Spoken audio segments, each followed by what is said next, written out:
Hi, my name is Julia Vitale, and this is my Physics 2 Lab 3 circuits. The purpose of this lab was to use charge conservation and energy conservation to predict and measure currents and potential differences in parallel and series circuits, to examine behavior of resistors and capacitors computationally. Then this is just a brief overview of my results, as there were many components of this lab. I essentially calculated the resistances of the wire to be 0 ohms, 48 ohms for the R47 resistor, 102 ohms for the R100 resistor, and then 0 ohms for the ammeter. The time of discharging of the capacitor was approximately equal, and then the experimental time constant was 5.89 seconds, and the computed time constant was 6 seconds. So these are the fundamental physics principles used.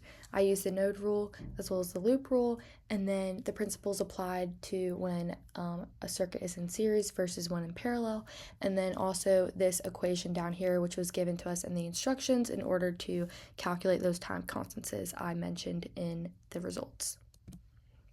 So this is the first part of the lab, which was a series circuit. So this is just my experimental setup, and then the conditions were 2 batteries, each 1.5 volts, 2 resistors, 147 ohm and 100 ohm, and then 2 ammeters. So these were the predicted calculations versus the measured. So my calculated measurement of the current was 0.02 amps, and then my measurement was also 0.02 amps. And then when I reversed the ammeter, it produced the same current, nothing happened. And then when one ammeter was switched to a voltmeter, the voltmeter measured 3.0 volts, and then the original ammeter the other one that wasn't switched was 0.002 amps, which was much smaller than the previous current that was measured. And then I measured the change in voltage across different paths along the circuit. So from A to B, it was plus 3 volts. From C to D, it was minus 0.96 volts. And then from E to F, it was minus 2.04 volts. And with this, I was kind of able to make a potential versus time graph, and as you can see, going through each of the resistors, the voltage continues to drop until reaching 0. This is the part I drew in red, starting at C. And then using the potential differences measured, I was able to calculate the resistance. So for the wire and the ammeter, it was just 0 because the voltage there was 0. And then for the R47, it was 48 ohms. And then for the R100, it was 102 ohms.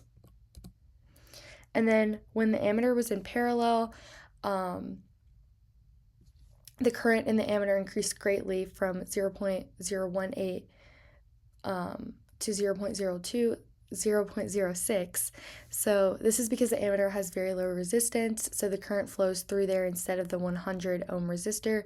Thus, the effective resistance in the loop is less, so the current is much greater.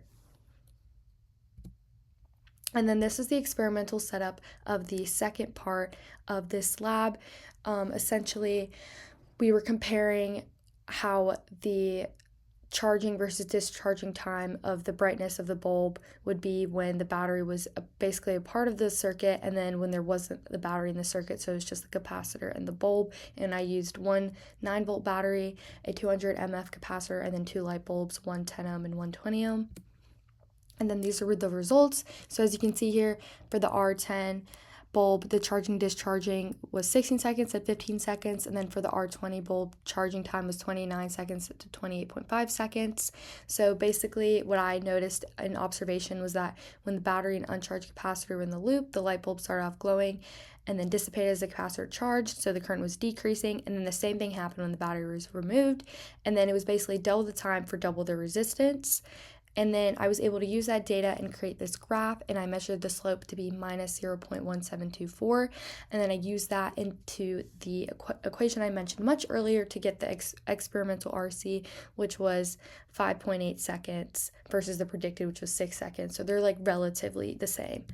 These are the assumptions and errors that were made in this lab. So the sources of error could be from human error and data gathering methods, as well as inaccuracies in ammeter and voltmeter readings. And then the assumptions were that the resistance in the wires and ammeters were 0 ohms, and that the batteries were fully charged and produced exactly the indicated voltage. So this is my answer to the first discussion question. So in an ideal model, an ammeter is assumed to have zero resistance, meaning it doesn't affect the circuit at all. But however, in reality, every component has a small amount of internal resistance. So because of this extra resistance, the current you would measure in a real life circuit will always be slightly lower than what we see in a perfect simulation. So essentially, the very tool we use to measure the circuit adds a tiny bit of drag to the flow of the charge. And then this is my answer to discussion question number 2, which I'm also going to just consolidate.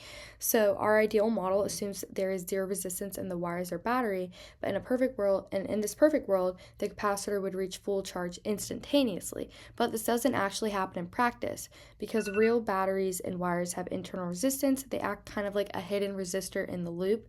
So this unavoidable resistance limits the current, and as a result, when you measure it with an ammeter, you'll find that the capacitor charges super quickly, but not instantly, because it takes a finite amount of time to reach its actual full potential. Thank you so much for watching.